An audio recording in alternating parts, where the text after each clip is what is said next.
ನಾವು ನಿನ್ನೆ ನಡೆದಂಥ ಕಾರ್ಯಕ್ರಮದಲ್ಲಿ ಮೈಸೂರು ಬಂದ್ ಕರೆ ಮಾಡಬೇಕು ಅಂತ ನಾವು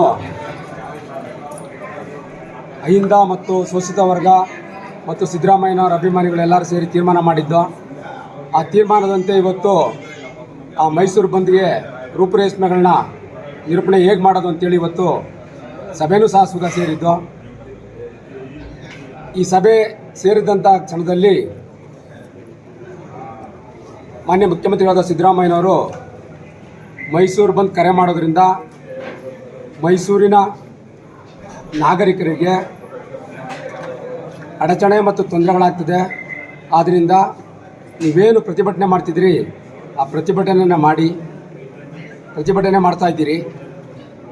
ಈ ಬಂದ್ ಮಾಡೋದ್ರ ಬೇಡ, ತೊಂದರೆ ಆಗ್ತದೆ ಅಂತೇಳಿ ಹೇಳಿದರೆ, ಅದರಿಂದ ಈ ಬಂದನ್ನು ನಾವು ಈ ಕರೆನ ಇವತ್ತು ನಾವು ಬಂದ್ನ ಕರೆನ ಕೈ ಬಿಟ್ಟಿದ್ದೀವಿ. ಖುದ್ದು CM ಸೂಚನೆ ಅನ್ನೋದಕ್ಕಿಂತ ಈಗೆಲ್ಲರೂ ಕುಂತು ತೀರ್ಮಾನ ಮಾಡಿದಾಗ ಆಯಿತು ನಾಗರಿಕರಿಗೆ ಮತ್ತು ಮೈಸೂರು ಜನತೆಗೆ ತೊಂದರೆ ಆಗದೇ ಇರಲಿ ಅಂತೇಳಿ ಇವತ್ತು ಇದನ್ನು ಮೈಸೂರು ಬಂದ ಮುಂದೂಡಿದ್ದೆ, ಕ್ಯಾನ್ಸಲ್ ಮಾಡಿದ್ದೀವಿ. ನಾಳೆ ಮೈಸೂರಿನ ಗಾಂಧಿ ಸ್ಕ್ವೇರ್ನಲ್ಲಿ ಪ್ರತಿಭಟನೆ, ಮೈಸೂರಿನ ಮತ್ತು ಮೈಸೂರು ಜಿಲ್ಲೆ ಎಲ್ಲ ಜನ ಸೇರಿ ಹೆಚ್ಚಿನ ಜನಸಂಖ್ಯೆಯಲ್ಲಿ ಪ್ರತಿಭಟನೆ ಮಾಡ್ತೀವಿ ಅಲ್ಲಿ ಗಾಂಧಿ ಸ್ಕ್ವೇರಲ್ಲಿ. ದಯವಿಟ್ಟು ಮೈಸೂರಿನ ಜನರು ಮತ್ತು ಮೈಸೂರು ಜಿಲ್ಲೆಯ ಎಲ್ಲ ಜನರು ಮತ್ತು ಶೋಷಿತ ವರ್ಗ ಮತ್ತು ಅಹಿಂದ ಮತ್ತು ಸಿದ್ದರಾಮಯ್ಯನವರ ಅಭಿಮಾನಿಗಳು ಹೆಚ್ಚಿನ ಜನಸಂಖ್ಯೆ ಸೇರಿ ಆ ಕಾರ್ಯಕ್ರಮವನ್ನು ಯಶಸ್ವಿ ಮಾಡಿಕೊಡ್ಬೇಕು ಅಂತ ತಮ್ಮ ಮೂಲಕ ಮನವಿ ಮಾಡ್ಕೊಂತೀವಿ.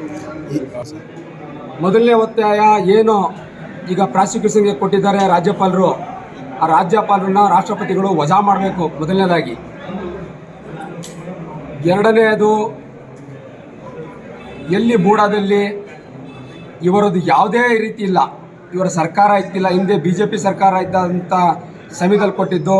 ಮತ್ತು ರಾಜ್ಯಪಾಲರಿಗೆ ಸಿದ್ದರಾಮಯ್ಯನವರು ಅದರದ್ದು A to Z ಏನೇನಿದೆ ಅದರ ದಾಖಲಾತಿಗಳನ್ನೆಲ್ಲ ಒದಗಿಸಿದ್ರು ಸುಧಾ ಯಾರೋ ಒಬ್ಬ ಆಟೇಕರ್ತನಾಗಿ ಅವನ ಬಗ್ಗೆ ಈಗಾಗಲೇ ಕೋರ್ಟ್ನಲ್ಲಿ ಚೀಮಾರಿ ಹಾಕಿರೋಂಥ ಅವನ ಮಾತು ಕೇಳಿ ಇವರು ಒಂದೇ ದಿನದಲ್ಲಿ ಸಿದ್ದರಾಮಯ್ಯನವ್ರ ಬಗ್ಗೆ ಪ್ರಾಸಿಕ್ಯೂಷನ್ ಕೊಟ್ಟಿರೋಂಥದ್ದು ಭಾಳ ದುರದೃಷ್ಟಕರ.